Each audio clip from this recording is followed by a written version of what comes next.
अजीज़ान मोहतरम, मुझसे कब्ल आपने सैयद हसन अली बाबा से इसी आयत करीमा की तफसीर और खुलासा समाअत फरमा लिया। आज मैं बात करूंगा अदब के बारे में कि अदब किस चीज को कहते हैं और अदब करने वाले को अल्लाह रब्बुल इज़्ज़त किन दर्जात और किन बरक़ात से नवाजता है। याद रखें कि कायनात में जिसे भी जो कुछ मिला है अदब ही की बुनियाद पर मिला है। बोल दे सुभान अल्लाह। कोई शागिर्द उस वक्त तक कामयाब नहीं हो सकता जब तक कि वो अपने उस्ताद का अदब न बजा लिया, और कोई मुरीद उस वक्त तक अपने पीर का, अपने शायख का, अपने मुर्शिद का फैज नहीं पा सकता जब तक कि वो अपने मुर्शिद की बारगाह का बाअदब न बन जाए। मुख्तसर ये कि जिसे जो कुछ मिला है अदब की बुनियाद पर मिला है। आइए तफसीर रूहुल बयान। साहिब किताब लिखते हैं कि एक जमाना ऐसा था कि जब कोई लड़का, जब कोई नौजवान, जब कोई शख्स अकड़ कर जमीन पर चलता और अपने बड़ों की ताजीम और तकरीम न करता तो साहिबे तफसीर रूहुल बयान फरमाते हैं कि अल्लाह ऐसे शख्स को जमीन में धसा दिया करता। आज का नौजवान हमारे उलमा की बारगाह में आकर, हमारे मशाइख की बारगाह में आकर कहता है कि हजरत कारोबार में बरकत नहीं, तावीज दे दे। काम करता हूं, मेहनत करता हूं, मगर रिस्क में बरकत नहीं, वजीफा दे दे। कोई ऐसा नक्श दे दे ताकि कारोबार में बरकत होने लगे।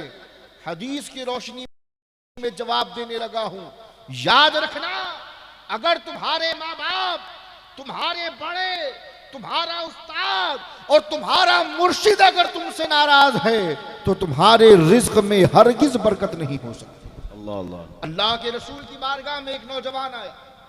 आने के बाद कहता है, या रसूल अल्लाह, कमाता हूं मगर बरकत नहीं, पैसा आता है मगर टिकता नहीं, फाकों में जिंदगी गुजार रहा हूं, फाकों में जिंदगी कट रही है। अल्लाह के रसूल ने यह नहीं फरमाया कि फला आयत को पढ़ लेना, अल्लाह रिस्क में बरकत अता करेगा। जबकि अगर फरमा भी देते तो कुरान तो बड़ी बाबरकत चीज है, मगर नबी ने इरशाद फरमाया कि ऐ नौजवान, तेरी बातों से ऐसा महसूस होता है कि तू अपने बड़ों की ताजीम नहीं करता।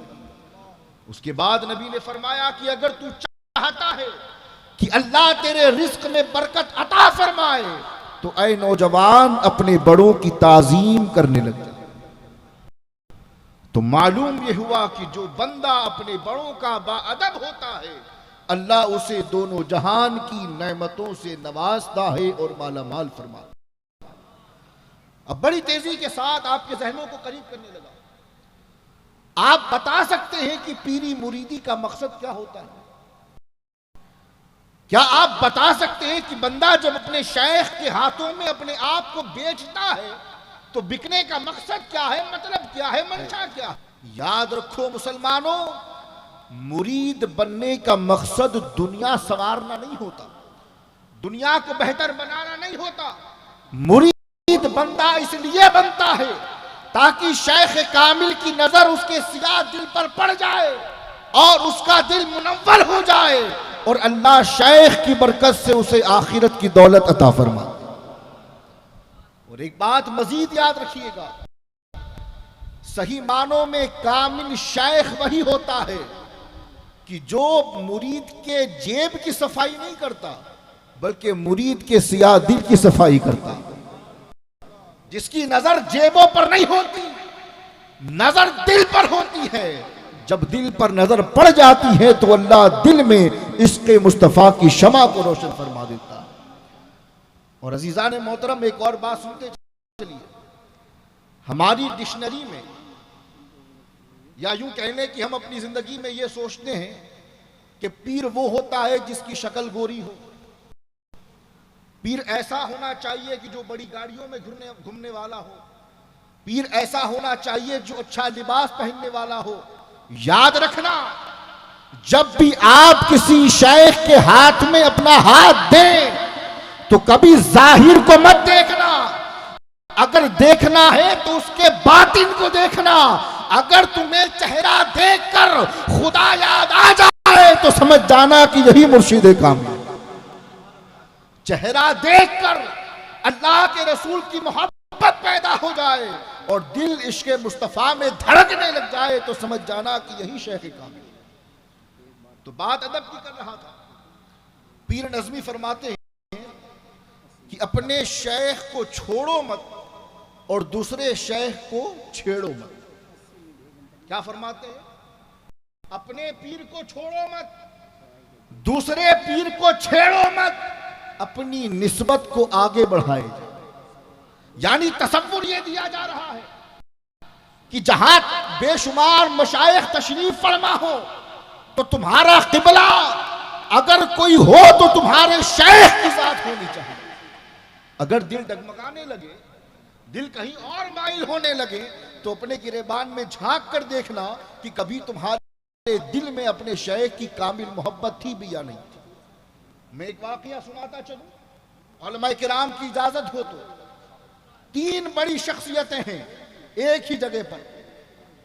पहली जात हजरत ख्वाजा गरीब नवाज रदी अल्लाह ताला अन्हु, बोल दे सुभान अल्लाह। दूसरी जात हजरत ख्वाजा कुतुबुद्दीन बख्तियार काकी और तीसरी जात बाबा फरीद मसूद गंदे शकर।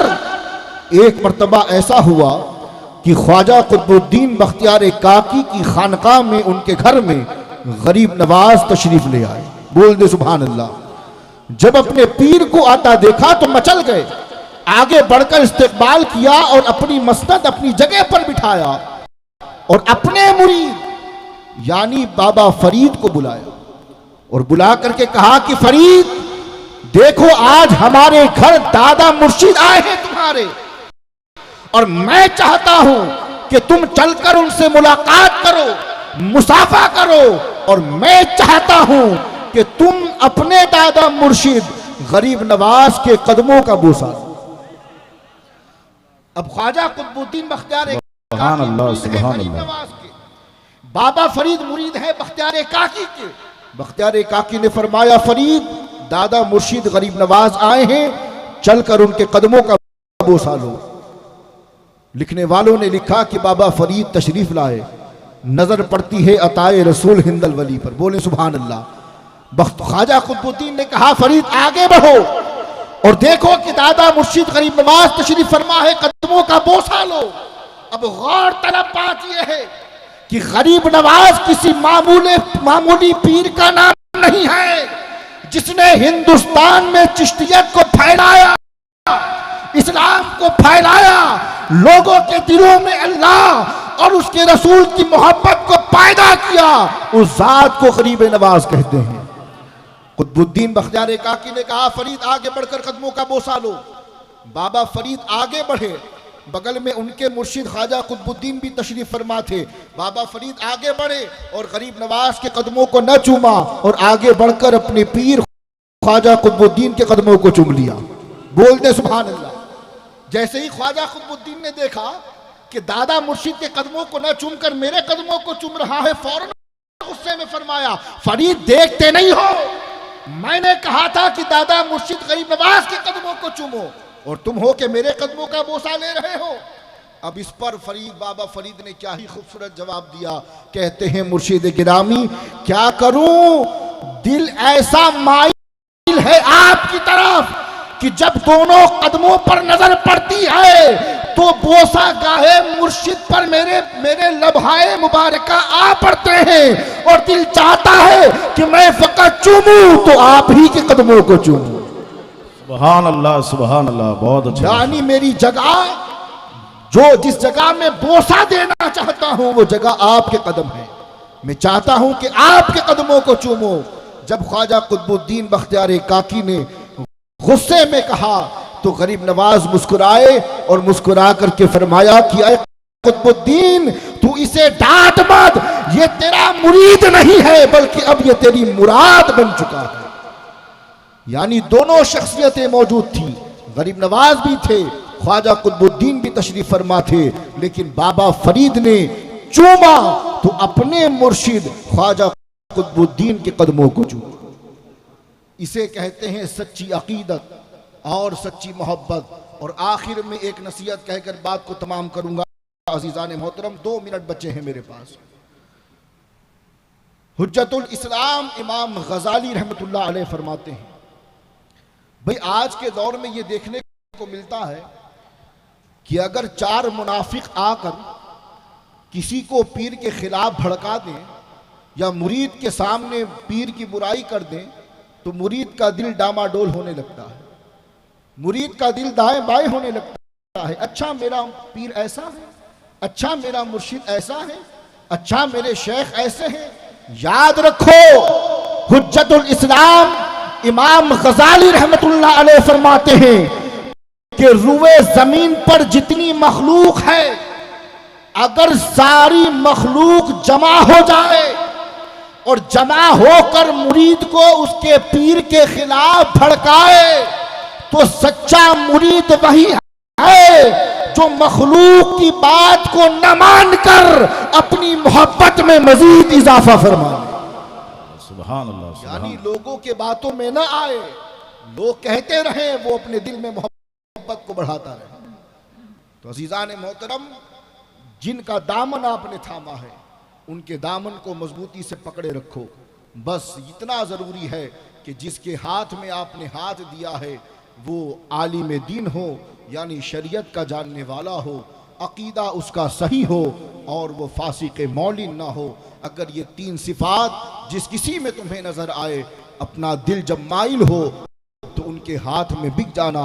और अजीज़ान मोहतरम, जिनके चहलुम पर हम और आप हाजिर आए हैं, सैयद ताहिर हुसैन जिलानी, अल्लाह इनकी मरकत पर रहमत व अनवार की बारिशें नाजिल फरमाए। और आखिर में ये शेर कहकर गुजरना चाहूँगा कि अबर रहमत उनके मरकत पर गौहरबारी करे, हश्र तक शान करीमी नाज बरदारी करे। मौला आपके मुर्शिद के दर्जात को बुलंद फरमाए, इनके फयूज़ व बरक़ात से आप सबको माला माल फरमाए।